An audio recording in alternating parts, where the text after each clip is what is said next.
تو اس سے جب وہ کریدتا ہے، اس کو وہاں پہ خارش کرتا ہے، تو وہاں سے گیدڑ سنگی اس کے سر کے اس حصے سے ٹوٹ کر نیچے گر جاتی ہے۔ سیم بالکل ایسے جیسے ہم اپنے ناخن کاٹ لیتے ہیں، تو ہمارے ناخن کاٹ لینے سے، ہمارے بال کاٹ لینے سے، ہمارے بالوں اور ناخنوں کے کٹنے سے ہمارے انسانی جسم کو کوئی بھی کسی بھی طرح کا کوئی تکلیف نہیں محسوس ہوتی، حالانکہ ہم زندہ ہوتے ہیں اور وہ بھی کاٹے جا رہے ہوتے ہیں، ہم خود کاٹتے ہیں۔ تو یہ گیدڑ سنگی کی بھی ایسے ہی حقیقت ہے گیدڑ کے جسم کے ساتھ۔ جب یہ گیدڑ سنگی نیچے گر جاتی ہے تو پھر سادھو لوگ، جوگی لوگ، تپسوی لوگ، گیانی لوگ، ڈھونگی لوگ، عام طور پہ جو کریا کے نام سے، تنتر منتر جنتر کے نام سے لوگوں کو بھے بھیت کرتے ہیں، لوگوں کو ڈراتے ہیں اور عجیب و غریب باتیں کہلوا کر لوگوں کو سے پیسہ لوٹتے ہیں، یا ان کا ایک روزگار کا چھوٹا موٹا ذریعہ ہوتا ہے۔ وہ لوگ جب جنگلوں میں سفر کر رہے ہوتے ہیں، یا جو جوگی لوگ ہوتے ہیں جو کہ مختلف جانوروں کو پکڑنے کی غرض سے، یا حکماء حضرات جو جڑی بوٹی کے حصول کے غرض سے جنگلات کا رخ کرتے ہیں، بڑے بڑے صحراؤں کا رخ کرتے ہیں، تو وہاں پر یہ عام ان کو نیچے گری ہوئی شاد و نادر مل ہی جاتی ہے۔ تو یہ تھا گیدڑ سنگی کا حصول۔ اب جب گیدڑ سنگی کسی کی بھی انسان کو مل جاتی ہے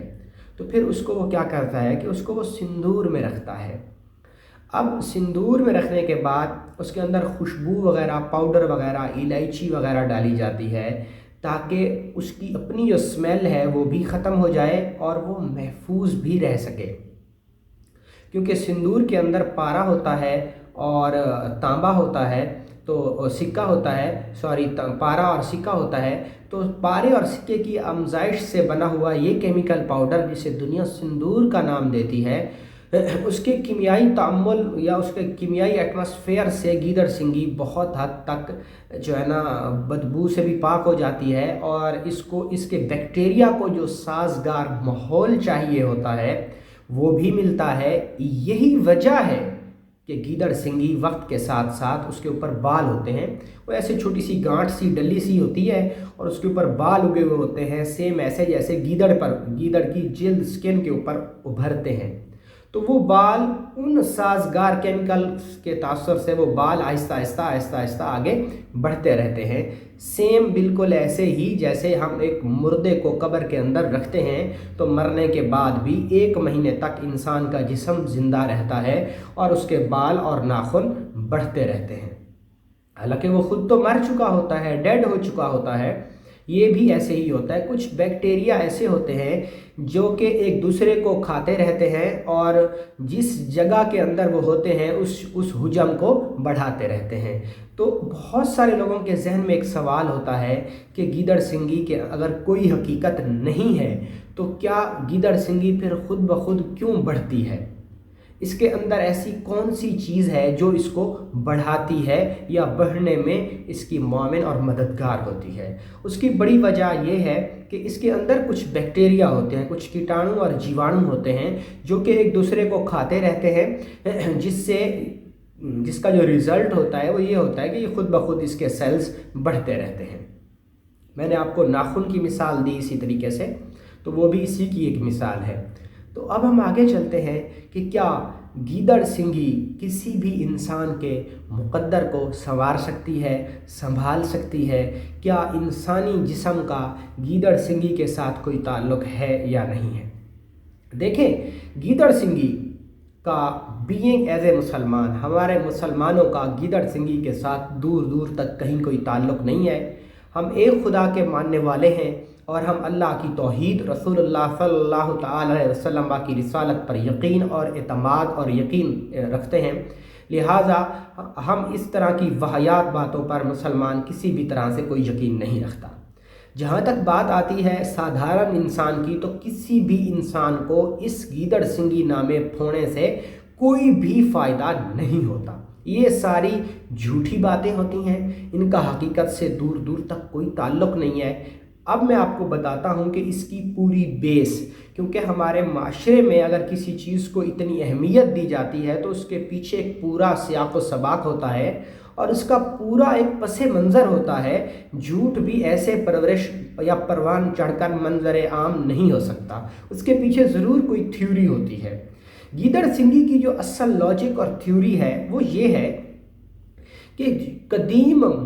مصری لوگ، اہل مصر جو تھے، جو قدیمی لوگ تھے، جو کہ دیوی دیوتا کے پوجا پر یقین رکھتے تھے اور کفر اور شرک کیا کرتے تھے، ان کے ایک دیوتا تھے جن کی شکل جو ہے، اس دیوتے کی شکل جو تھی وہ گیدڑ کے منہ کی طرح تھی، نیچے دھڑ اس کا انسان کی طرح تھا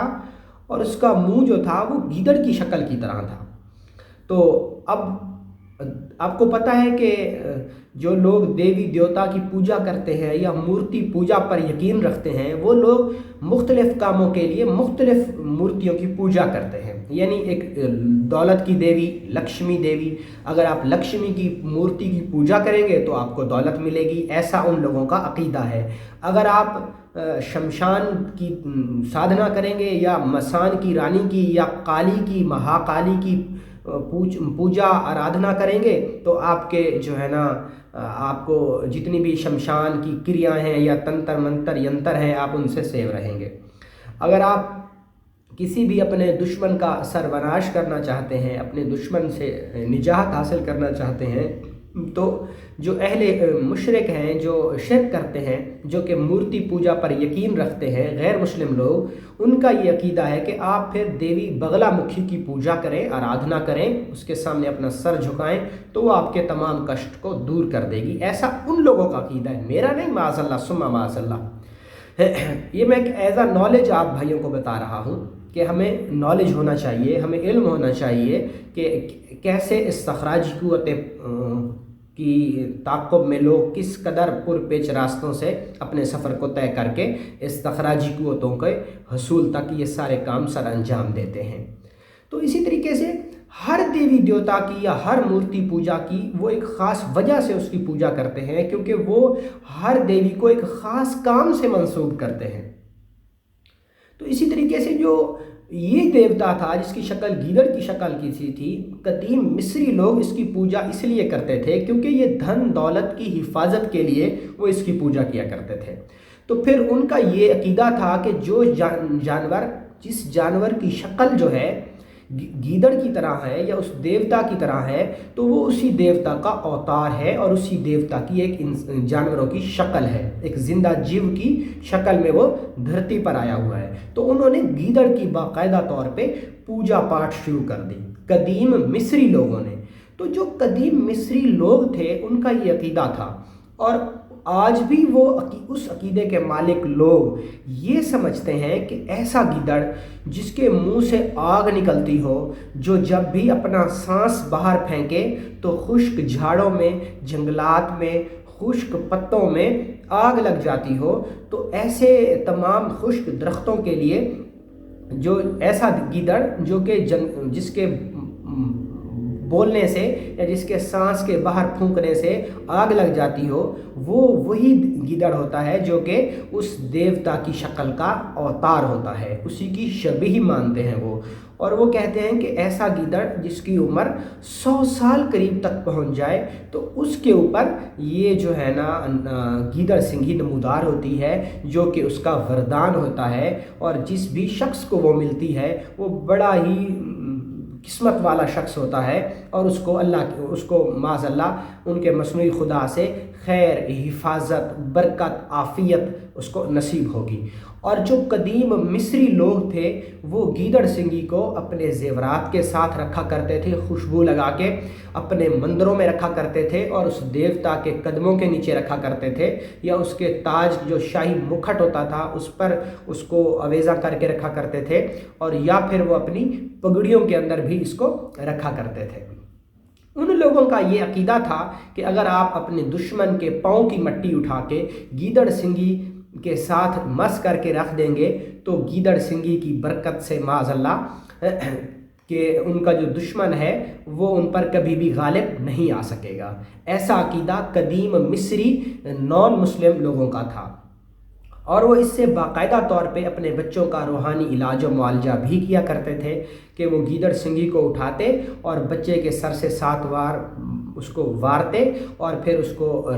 سندور میں رکھ دیتے، اور اگر سندور کا کلر چینج ہو جاتا کسی کیمیائی تعامل کی وجہ سے یا بچے کے بیکٹیریا لگنے کی وجہ سے، اگر سندور کا ہلکا رنگ چینج بھی ہو جاتا تو وہ اس کو نظر بد سمجھا کرتے تھے۔ تو یہ تھی گیدڑ سنگھی کی حقیقت۔ تو آج کے دور میں نے سوشل میڈیا پہ بھی بہت سارے لوگوں کو دیکھا کہ لوگ گیدڑ سنگھی کے پیچھے بھاگ رہے ہیں، یہاں تک کہ گیدڑ سنگھی آن لائن بھی بیچی جا رہی ہے۔ تو خدارا یہ عقیدہ غیر مسلموں کا ہے، ہم مسلمانوں کا اس سے کوئی تعلق نہیں ہے۔ یہ ایک روحانی تبرک ہے ہندوؤں کا، یہ ان لوگوں کا روحانی تبرک ہے جو لوگ غیر مسلم ہیں، جو لوگ دائرہ اسلام سے باہر ہیں، جو نان مسلم ہیں، ان کا ایک روحانی ینتر ہے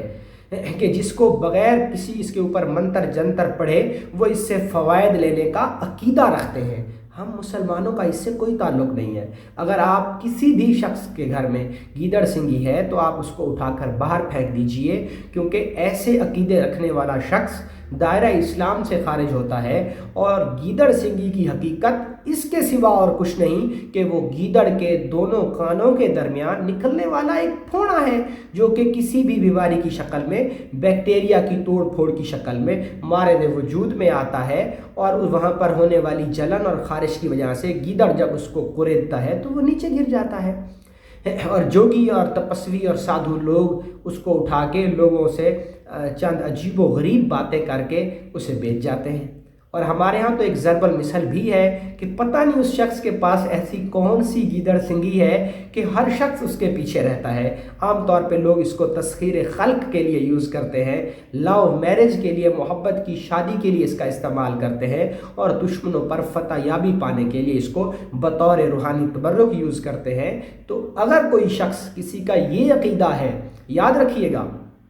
اگر کسی شخص کا یہ عقیدہ ہے کہ یہ میں نے انگوٹھی جو ہاتھ میں پہنی ہے یہ انگوٹھی میرا مقدر سنوار سکتی ہے، تو میں دائرہ اسلام سے خارج ہوں۔ تقدیر جو ہے وہ میرے اللہ کے ہاتھ میں ہے۔ ہاں یہ سچ ہے کہ تقدیر کو چینج کیا جا سکتا ہے ورد اور وظیفوں کے ساتھ،